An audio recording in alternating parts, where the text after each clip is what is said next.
सदगुरु भगवान के पावन श्री चरणों में चलेंगे और आज की ज्ञान चर्चा सुनने और सुनाने की साथ संगत सदगुरु भगवान के आगे अरदास करेंगे। ये सदगुरु आज की ज्ञान चर्चा सुनने और सुनाने का हमें सामर्थ्य बख्शो और सब मानवता के ऊपर अपना दया भरा हाथ रखो। सदगुरु सबका कल्याण हो, विश्व का कल्याण हो, राष्ट्र का कल्याण हो, मानव मात्र का कल्याण हो, जनमानस का कल्याण हो। इन भावनाओं के साथ युक्त होकर शासन में जी आओ सदगुरु भगवान के चरणों में प्रेयर करेंगे, क्योंकि जो सदगुरु कर सकता है वो कोई नहीं कर सकता शासन में जी। सो सदगुरु भगवान के पावन श्री चरणों में चलेंगे और उनसे अरदास करेंगे, बेनती करेंगे। बोलो सदगुरु भगवान की जय। परम पूजनीय सदगुरुदेव बूटा सिंह जी महाराज की जय। परम पूजनीय सदगुरु शहंशाह मेहताब सिंह जी महाराज की जय। परम पूजनीय सदगुरुदेव लक्ष्मण सिंह जी महाराज की जय। परम पूजनीय प्रियतम नाथ जी महाराज की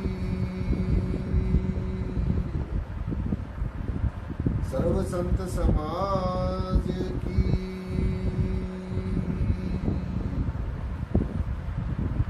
सत्संग जी। बड़े प्यार और सत्कार के साथ बोलना जी। धन निराकार जी। ये और कौन जुड़े हैं? सीमा सिंह जी धन निराकार, सरस्वती जी धन निराकार जी, और भी जितने भी संत महापुरुष हैं सबको धन निराकार। आवाज की ज्ञान चर्चा शासन जी शुरू करते हैं। आदि गुरु नमस्कार निराकार, श्री सतगुरु चरण योत प्रोत परवेश, एक अनेक विस्तार रब नमस्कार, बूटा चरण घट घट में परवेश।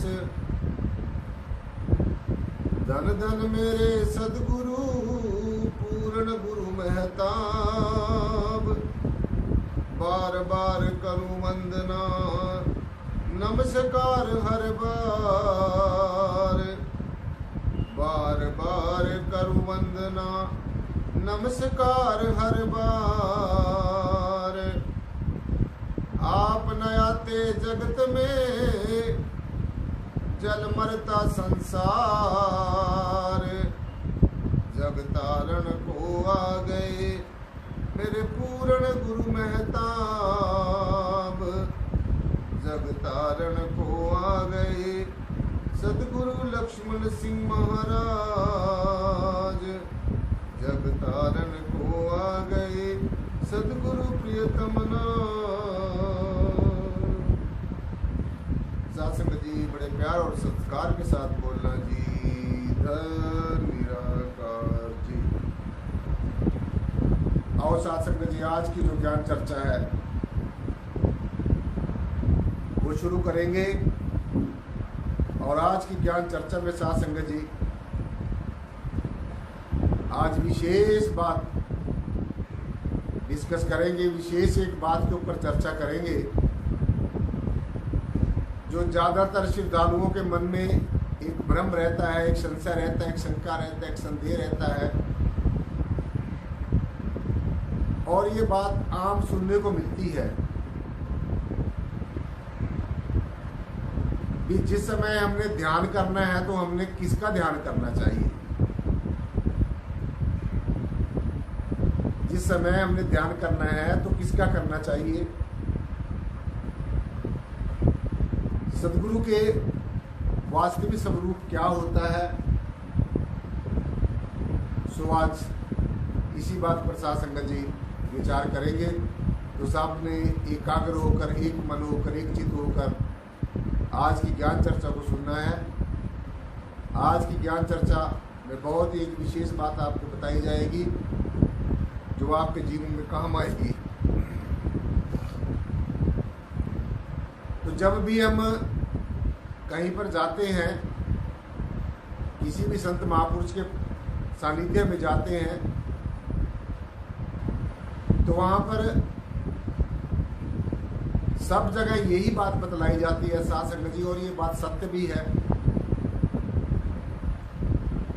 ये बात बिल्कुल सत्य है। सभी शास्त्रों, ग्रंथों, वेदों, उपनिषदों, पुराणों, महापुराणों में प्रमाणित बात है।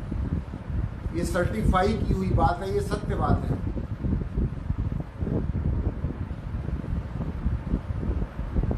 कि जब हम भजन में बैठते हैं, सुमन में बैठते हैं, परमेश्वर को याद करने के उद्देश्य से बैठते हैं,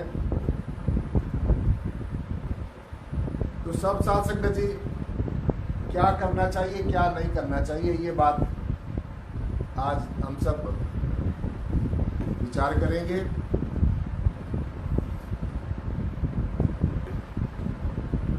सदगुरु के कौन कौन से स्वरूप होते हैं, ये भी विचार करेंगे।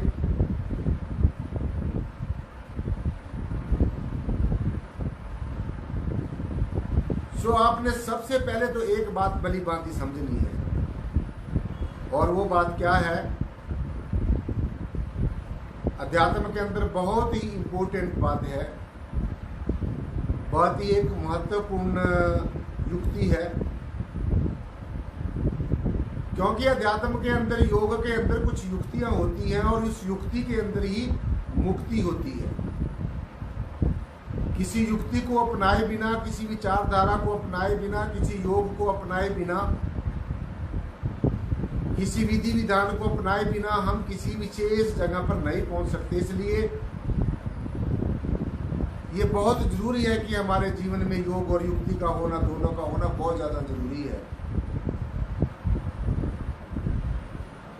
मैंने आपको कल भी अर्ज किया था और आज भी बता दूं कि जो योग है, योग का सीधा सीधा मतलब होता है दो को एक करना, जोड़ना। जैसे हमारी जीवात्मा है वो जन्म जन्मांतरों से परमेश्वर से बिछड़ी हुई है, तो जो सदगुरु का जो शब्द है, जो शब्द का योग है, उसके माध्यम से हम अपनी बिछड़ी हुई आत्मा को इस मनुष्य जन्म में परमेश्वर से मिला सकते हैं, परमेश्वर का दर्शन दीदार करा सकते हैं, प्रत्यक्ष में साक्षात्कार करा सकते हैं, और प्रत्यक्ष में अपने अंगसंग होने का, आत्मा होने का और परमात्मा होने का अनुभव करा सकते हैं। ऐसी युक्ति। सो सदगुरु के वैसे तो अनेकों रूप होते हैं। ये भी कहा है कि गुरु ब्रह्मा भी है, विष्णु भी है, शिव भी है, और इन सब से परे जो परब्रह्म है, जिसको आप निर्गुण और निराकार कह रहे हैं, सर्वाधार कह रहे हैं, विश्वाधार कह रहे हैं, ये भी सदगुरु है। तो जितनी भी दिव्य शक्तियां हैं वो सारे ही सदगुरु के स्वरूप हैं। जिसको ये हम परब्रह्म कह रहे हैं, निर्गुण निराकार कह रहे हैं, ये भी सदगुरु है। तो मैं सीधा सीधा आपको ये बताना चाहता हूं कि और किसी चीज का ध्यान ना करना है, किसी चीज का ध्यान नहीं करना है, जब कुछ सब कुछ सदगुरु के अंदर है। ब्रह्मा भी, विष्णु भी, शिव भी, और भी जितनी इस अखिल ब्रह्मांड में दिव्य शक्ति हैं, जिनकी कृपा से अखिल ब्रह्मांड की क्रियाएं चल रही हैं, इस प्रकृति का काम चल रहा है, तो अनेकों शक्तियां इसमें काम करती हैं। लेकिन उन सभी शक्तियों की आराधना करना बड़ा मुश्किल है।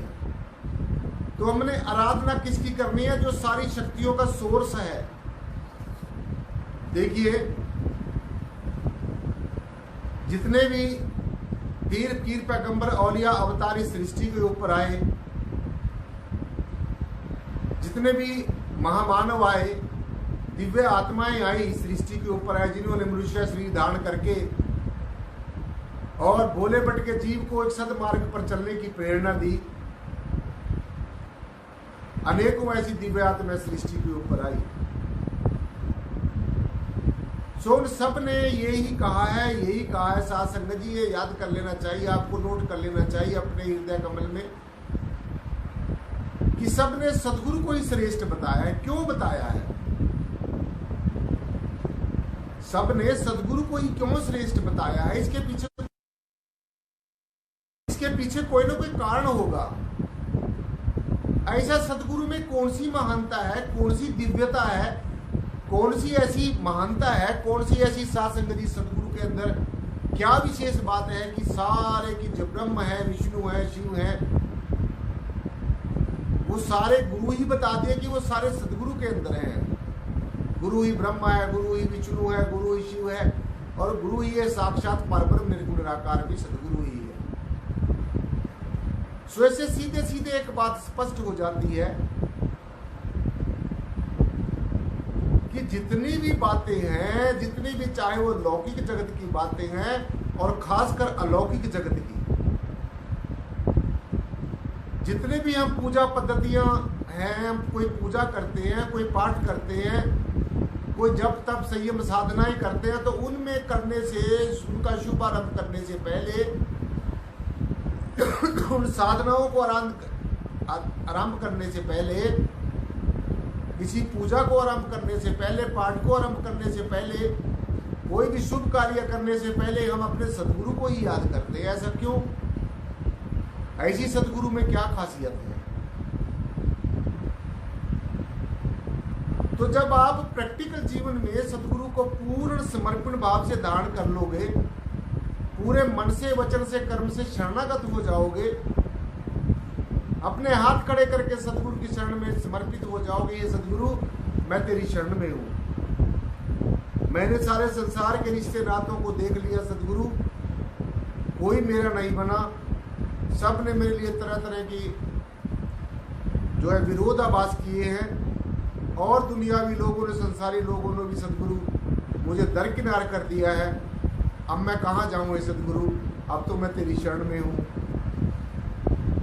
मैं भूलनहार हूँ क्योंकि मैं जीव हूँ, और तू बख्शनहार है क्योंकि तू शिव है, सदा शिव है, सदा जो का त्यों रहता है, किसी तरीके से प्रभावित नहीं होता और सबको प्रभावित कर देता है। तो अपने आप में सदगुरु पूरा सामर्थ्यवान है। तो ऐसी जब अरदास करेंगे, ऐसी प्रेयर करेंगे, तो निश्चय ही आपको सफलता मिलेगी। और अगर आपको सफलता नहीं मिल रही, अगर आपको किसी भी बात के लिए सफलता नहीं मिल रही और आप गुरु को भी आराधना करते हैं, तो आपने सीधा सीधा ये समझ लेना चाहिए कि कहीं ना कहीं मेरा अपना ही कसूर है, मैं खुद ही कहीं ना कहीं मार खा रहा हूँ, कहीं ना कहीं मैं स्लिप हो रहा हूँ। सदगुरु में कोई कमी नहीं है, किसी और चीज में कमी हो सकती है, लेकिन सदगुरु में हम कमी नहीं निकाल सकते, क्योंकि सदगुरु तो पूरे का पूरा है, पूर्ण ब्रह्म है। सदगुरु के अंदर शब्द प्रकट हुआ है, सदगुरु के मुख के ऊपर बैठकर ब्रह्म बोलता है, क्योंकि उनके मुख के अंदर ब्रह्म प्रकट है। इसीलिए सदगुरु को हर एक तरीके से पूजनीय बताया है और सर्वश्रेष्ठ बताया है और सर्वोपरि बताया है। तो ये तो आपने समझ लिया, ये तो आपने जान लिया, ये तो आम बात है। जो मैंने आपको बताई, ये जगह जगह पर सुनने को मिलती है, पढ़ने को मिलती है, वेदों शास्त्रों ग्रंथों में ऐसी बातें पढ़ने को मिलती है। तो हम आपको आज के सत्संग की विशेष बात बताने जा रहा हूं साध संगत जी। वो क्या है कि सदगुरु के दो रूप होते हैं। वैसे तो अनेकों रूप मैंने बताए आपको, जो सदगुरु के रूप हैं अनेकों हैं। रूप अनेक एक है स्वामी, सब घट घट के अंतर्यामी। जो हमारा स्वामी है, जो हमारा परवरदिगार है, जो ये परिपूर्ण ब्रह्म है, ये सर्वाधार विश्वाधार ब्रह्म है, और इसका साक्षात जो स्वरूप है वो सदगुरु है। यानी कि ये निर्गुण निराकार सर्वाधार विश्वाधार परमेश्वर स्वयं ही सदगुरु का रूप धारण करके हमारे बीच में आता है, और फिर अपने बारे में अपना रहस्य बताता है, और सदगुरु के माध्यम से अपने साथ जीव को जोड़ लेता है, शब्द के साथ जोड़ देता है। बस ये मिस्ट्री है, ये अध्यात्म का एक परम चरम रहस्य है कि सदगुरु के दो रूप होते हैं। एक तो सदगुरु जो जिस्मानी रूप हमारे सामने बैठा है, जो जिस्मानी रूप है, जिसने जिस्म धारण किया है, हमारे की तरह शरीर रूप धारण किया, एक तो ये सदगुरु है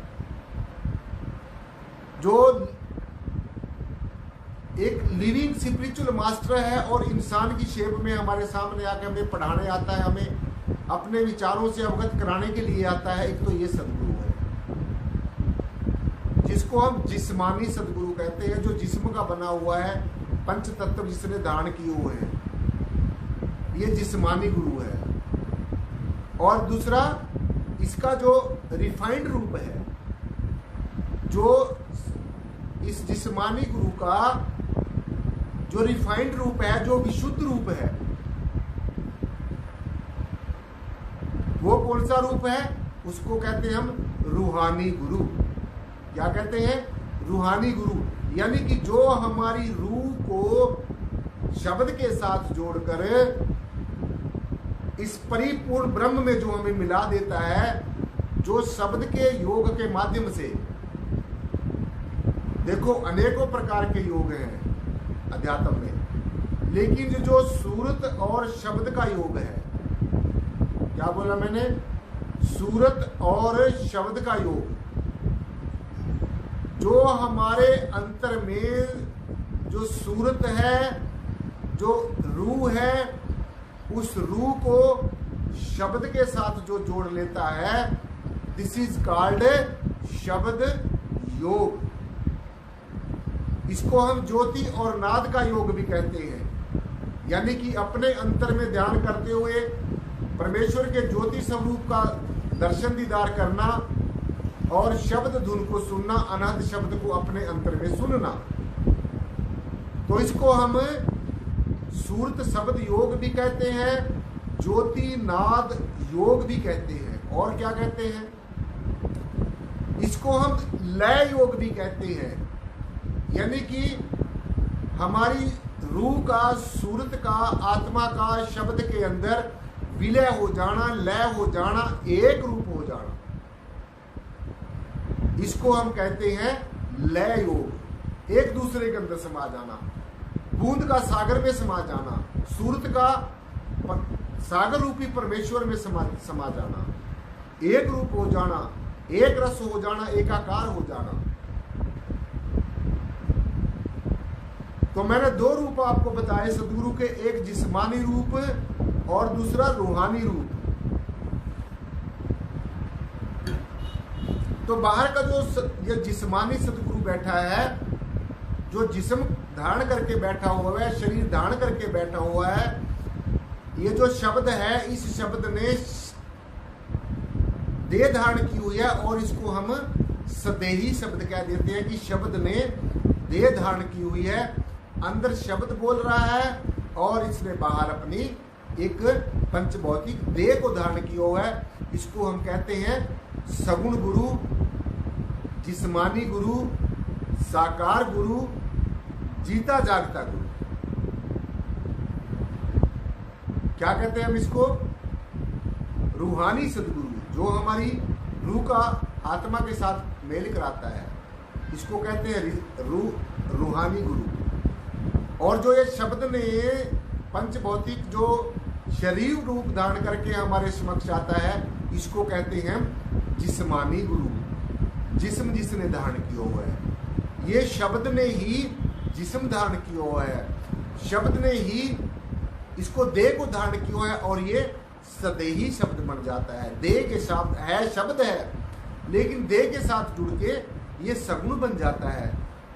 यानी कि निर्गुण और निराकार जो परमेश्वर है, वो सगुण रूप धारण करके, देह रूप धारण करके हमारे समक्ष आ जाता है। तो ये है जिस्मानी गुरु, जिसने जिस्म को धारण किए हुए है। और जो रूहानी गुरु है, रूहानी गुरु कौन है? रूहानी गुरु जो हमें नाम के साथ जिसने जोड़ दिया है, जिसने हमारी रूह को नाम के साथ जोड़ दिया है, हमारी रूह को शब्द के साथ जोड़ दिया है, ये है रूहानी गुरु। ये जिस्मानी गुरु ही रूहानी गुरु बन जाता है जब ये शब्द का सहारा लेकर हमारी रूह को शब्द के साथ जोड़ देता है, शब्द धुन के साथ जोड़ देता है, अनाहत शब्द के साथ जोड़ देता है। जो परमेश्वर के धूरधाम से जो आवाज आ रही है, जो आत्मा के लिए प्यार का संदेश लेकर प्रेम की जो वाणी आ रही है, जो अंतर्ज्योत निरंतर वाणी। देखो, बड़े ध्यान से सुनने वाली चर्चा है आज की। अंतर्ज्योत निरंतर वाणी, इसका क्या अभिप्राय, इसका क्या अर्थ है? इसका सीधा सीधा अर्थ ये है कि हमारे जो रहनुमा हैं, हमारे जो सतगुरु साहबान हुए, हमारे जो पीर पैगंबर औलिया अवतार हुए, उन्हें जो उनके मुखारविंद से जो निकले जो वचन हैं, जो अकाट्य सत्य वचन हैं, जो उनके मुख से निकली की अमृत वाणी है, जो अमृत वचन है, जो ज्ञान वचन है, उसमें यह बताया कि अंतर्ज्योत निरंतर वाणी।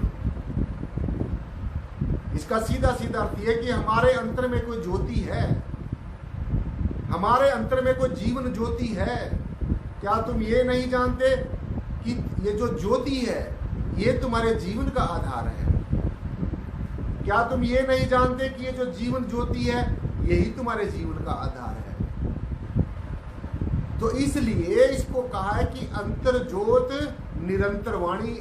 अपने अंतर में ज्योति का दर्शन करते हुए, ज्योति स्वरूप परमेश्वर का दर्शन करते हुए, और इस अनहद शब्द को सुनते हुए, इस शब्द धुन को सुनते हुए, हम अपनी रूह, जो हमारी रूह है, हमारी रूह आत्मिक मंडलों की सैर करते हुए, आत्मिक मंडलों की सैर करते हुए इस परिपूर्ण ब्रह्म के साथ सीधा संपर्क साध लेती है। इसको इसीलिए ज्योतिनाद का योग कहा गया है कि अंतर में ज्योति दर्शन करना और इस शब्द धुन को सुनना, इस अनाद शब्द को सुनना। अंतर्ज्योत निरंतर वाणी, जो ये वाणी हो रही है, ये जो बाहर वेदों, शास्त्रों, उपनिषदों, पुराणों, ग्रंथों में जो वाणी लिखी गई है, ये वाणी हमें ये संदेश दे रही है कि हमारे अंतर में कोई ऐसी ज्योति है, हमारे अंतर में हर समय अनाहत शब्द हो रहा है, शब्द धुन हो रही है। ये वाणी हमें ये बता रही है, और अगर हम इसको दिन रात इस तरीके से पढ़ते रहे और हमने साधना और आराधना अगर आपने ना की, बस इस वाणी को पढ़ते रहे और सुनते रहे। वाणी पढ़ना और सुनना कोई बुरी बात नहीं है, लेकिन इसको मात्र पढ़ लेना और सुन लेना, इससे हमारा काम चलने वाला नहीं। ऐसे तो इस वाणी से तो हमने प्रेरणा लेनी है। हमारे सदगुरु, हमारे रहनुमा हमें यह संदेश देना चाहते हैं, ये उपदेश देना चाहते हैं कि हमारे अंतर में कोई ऐसी शब्द धुन हो रही है, हमारे सब के अंतर में कोई ऐसी लौकिक आवाज हो रही है, हमारे अंतर में कोई ऐसा नेचुरल म्यूजिक अपने आप बज रहा है, हमारे अंतर में एक बहुत ही मनमोहक जो शब्द धुन वो हमेशा हो रही है। ये वाणी हमें ऐसा संदेश दे रही है, लेकिन ये समझने वाली बात है और बुद्धिजीवी लोगों के समझने की बात है, ये आम मनुष्य के समझने की बात नहीं है। ये जो वास्तव में परमेश्वर से मिलना चाहता है, जिसके जीवन में वास्तव में ये टीस उठती है, ये कभी कभी चुभन होती है कि भगवान कैसा है, परमात्मा कैसा और कैसे मिलन होगा, तो ये बुद्धिजीवी लोगों के समझने की बातें हैं कि आम लोगों के समझने की बातें नहीं है। ये हमारे बीच में हमारे बहुत ही परम आदरणीय एडवोकेट साहब मिस्टर संजीव जोली जी, वो भी मुझे दिख रहे हैं, वो बैठे हैं। वकील साहब अपने अतुल जी बैठे हैं, जो तार्किक लोग हैं, जो वास्तव में वकील लोग जो होते हैं वो किसी तथ्य को पूरे का पूरा उसका तथ्य और सत्य निकाल कर रखते हैं, और जब वो वास्तव में उस निष्कर्ष पे पहुंच जाते हैं तो तब जाकर शासक जो उनकी बात को जज सच मान लेता है। तो वैसे तो आप सभी लोग बुद्धिजीवी हैं, सभी लोग जो है समझदार हैं। मैं ये नहीं कह रहा कि आप समझदार नहीं, लेकिन जो तार्किक लोग हैं, जो जिनकी कुशाग्र बुद्धि होती है, जो तर्कशील होते हैं, जो बहस करने में अधिवक्ता, इसीलिए उनको कहा जाता है कि अधिवक्ता है।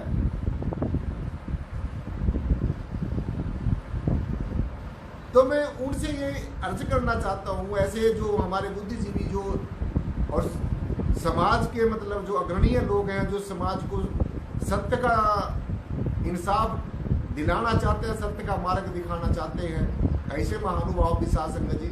क्योंकि आप पेशे से कोई भी हो, आप चाहे कोई टीचर हैं, चाहे कोई वकील हैं, चाहे कोई इंजीनियर हैं, एनी ABC कोई भी आपका प्रोफेशन है, लेकिन उसमें जो समाज के अंदर जो वकील लोग हैं, जो इंजीनियर लोग हैं, जो डॉक्टर्स लोग हैं,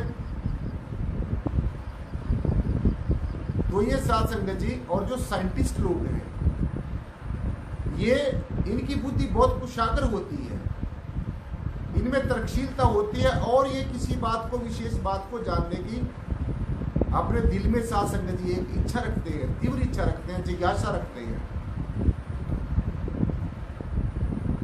सो इसलिए ये बहुत ज्यादा जरूरी है। मैं आपको ये स्पष्ट कर देना चाहता हूं कि जब तक आप अपने अंतर में ध्यान साधना करते हुए ज्योति स्वरूप परमेश्वर का दर्शन नहीं कर लेते और इस अनाथ शब्द के साथ नहीं जुड़ जाते, तो मैं समझता हूं बाहर की सब बातें जितनी हैं वो निरर्थक हैं, उनका कुछ भी मिलने वाला नहीं है। इसलिए जो असली जो भक्ति है, और जितनी भी भक्ति मार्ग के साथ जुड़ी गई जो मान्यताएं हैं, वो कुछ भी हो सकती हैं, मैं ज्यादा डिटेल में नहीं जाना चाहता। जो वास्तविक भक्ति है, जो रियल भक्ति है, जो अनन्य भक्ति है, भगवान जी ने कहा कि जो अनन्य भाव से मुझे बचता है, जो अनन्य भाव से बचता है, वो मुझ में है और मैं उसमें। वो मुझे कहीं पर भी लाखों करोड़ों कोसों पर बैठकर भी अगर मुझे पुकारता है, तो मुझे अपने अंग-संग एहसास करता है। तो उसके में बहुत ही अपने सेवक ही आप ही राखे, आप ही नाम जपावे, निकट हो दिखावे। जो सदगुरु की क्लास में पास हो जाता है, शिक्षा में, दीक्षा में, परीक्षा में पास हो जाता है, उसको सदगुरु बहुत ही नजदीक होकर दिखा देता है, और ये दिखा देता है, उसको ये एहसास करा देता है कि देखो वास्तव में परमेश्वर सदगुरु तुम्हारे हमेशा अंग संग है। तो इसलिए चाहे हम प्रोफेशन से कुछ भी हैं, आप प्रोफेशन से कुछ भी हैं, आप अपने पेशे से कुछ भी हैं, लेकिन एक बात तो आपने जरूर याद रख लेनी चाहिए कि इस जन्म के अंदर ये जो हीरा सा जन्म मिला है, इस जन्म के अंदर परमेश्वर का पहले खुली आंखों से दर्शन दीदार करना, परमेश्वर का पहले खुली आंखों से दर्शन दीदार करना, फिर आंखें बंद करके दर्शन दीदार करना, और फिर अपने ये अंग संग जान लेना कि ये जो परिपूर्ण ब्रह्म है, जो निर्गुण निराकार सर्वाधार विश्वाधार परम तत्व है, हमेशा मेरे अंग संग है। ये ऐसा जान लेना, एहसास कर लेना, और इसमें स्थित हो जाना, ठहर जाना, आत्म प्रज्ञ हो जाना, स्वयं के अंदर ठहर जाना।